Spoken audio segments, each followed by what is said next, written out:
नमस्कार दोस्तों, मैं आरती आपके अपने चैनल फाइंडिंग पीस विद आरती में आपका बहुत बहुत स्वागत करती हूँ। दोस्तों, आज मैं आपके लिए एक होली की कहानी लेकर आई हूँ। वैसे तो होली की कई सारी पौराणिक कथाएं प्रचलित हैं, जैसे प्रहलाद और हिरण्यकश्यपु की कथा, श्री कृष्ण और राक्षसी पूतना की कथा, महादेव और कामदेव की कथा। लेकिन आज जो कथा मैं आपको सुनाने जा रही हूँ वो महादेव और कामदेव की कथा है।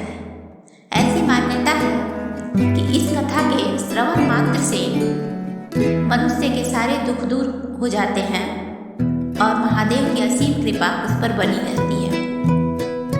आपका ज़्यादा समय ना लेते हुए मैं कहानी शुरू कर रही हूँ। आपसे एक निवेदन है दोस्तों कि वीडियो पे अंत तक बने रहें और इस सुंदर कथा का श्रवण करें। बात उस समय की है जब माता सती बिना निमंत्रण के ही महादेव के मना करने के बावजूद भी अपने पिता राजा दक्ष प्रजापति के यहाँ हो रहे यज्ञ में शामिल होने के लिए चली जाती है।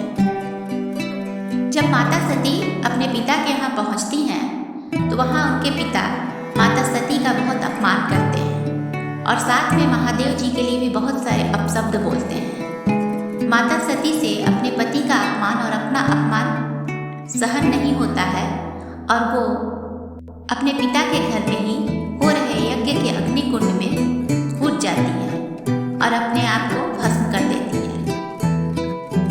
जब ये खबर महादेव को मिलती है तो महादेव अपना आपा खो देते हैं और क्रोधवश माता सती के मृत शरीर को गोद में उठाकर तांडव करने लगते हैं।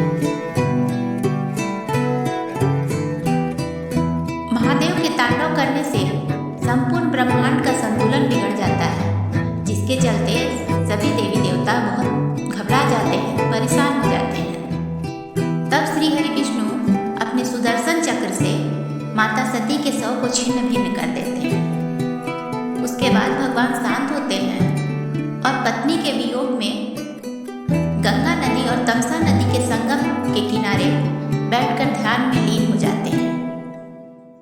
इधर हिम देश के राजा हिमांचल और रानी मैनावती के घर में माता पार्वती के रूप में माता सती का पुनर्जन्म होता है।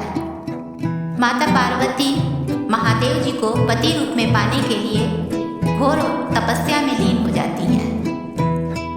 बहुत वर्षों की कड़ी तपस्या के बाद भी जब महादेव माता पार्वती की प्रार्थना नहीं सुनते, तब सभी देवता मिलकर महादेव जी के ध्यान भंग करने का विचार करते हैं और सबकी सहमति के अनुसार कामदेव को बुलाया जाता है और महादेव जी के ध्यान भंग करने का काम कामदेव जी को सौंप दिया जाता है, क्योंकि कामदेव जी आकर्षण और प्रेम के देवता माने जाते हैं। तब कामदेव जी अपनी पत्नी रति के साथ जहाँ महादेव जी ध्यान में लीन थे वहाँ जाते हैं और पूरे फागुन मास, जिस समय महादेव ध्यान कर रहे थे और कामदेव वहाँ पहुँचते हैं, उस समय फागुन का महीना चल रहा था।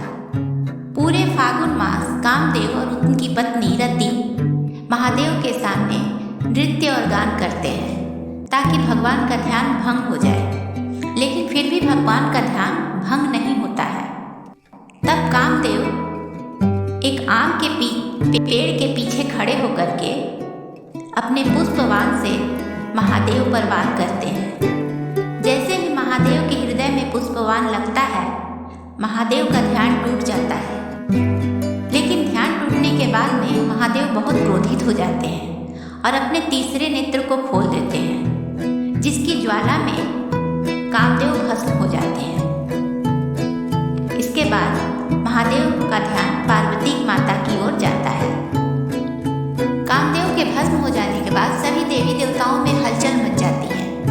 वे सब महादेव के पास आते हैं और बताते हैं कि कामदेव का इसमें कोई दोष नहीं है। कामदेव तो देवताओं की सहमति से ही महादेव जी का ध्यान भंग करने का कार्य कर रहे थे। तब महादेव जी को भी मालूम होता है कि कामदेव निर्दोष हैं। वो माता पार्वती की सहायता के लिए ये सब कर रहे थे ताकि महादेव जी का ध्यान भंग हो जाए और माता पार्वती की ओर उनका ध्यान आकर्षित हो। इधर कामदेव की पत्नी रति अपने पति के मृत हो जाने के बाद बहुत जोर जोर से विलाप करने लगती है और महादेव जी से बोलती है, महादेव मेरे पति का इसमें कोई दोष नहीं था, आप मेरे पति को जीवित कर दीजिए। तब महादेव जी कहते हैं कि अभी तो मैं तुम्हारे पति को जीवित नहीं कर सकता। ऐसा कहकर कामदेव के भस्म से, अपनी शक्ति से महादेव जी कामदेव के भस्म से कामदेव की आत्मा को पुनः प्रकट कर देते हैं और उसका नाम मनसीज रखते हैं, क्योंकि वो अशरीरी होते हैं, अर्थात उनका कोई शरीर नहीं होता है, उन्हें सिर्फ महसूस किया जा सके, क्योंकि वो आत्मा होती है, उनको देखा नहीं जा सकता। और देवी रति से कहते हैं कि देवी आपको अपने पति से पुनर्मिलन के लिए थोड़ा इंतजार करना होगा। जब द्वापर युग में श्री हरि विष्णु यदुकुल में श्री कृष्ण के रूप में अवतार लेंगे, तब आपके पति श्री कृष्ण के पुत्र प्रद्युम्न के रूप में पुनः जन्म लेंगे और संभासुर राक्षस का वध करने के बाद वो आपको पति रूप में पुनः प्राप्त होंगे।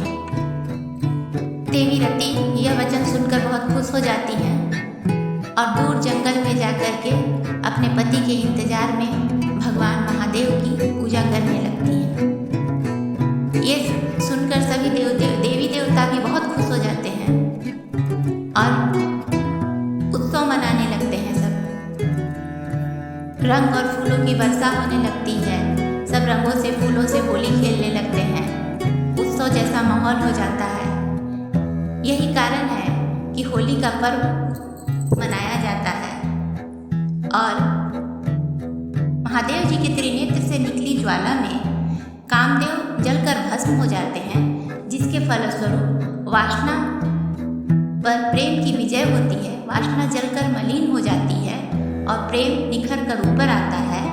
इधर महादेव जी माता पार्वती को स्वीकार करने के लिए सहमति भी दे देते हैं।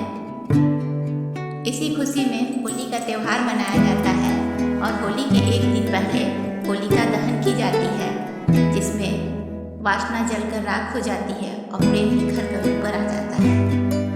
हमारे भारत देश के कई प्रांत में आज भी रति के रुदन को लोकगीतों में गाया जाता है। तो उम्मीद है आपको ये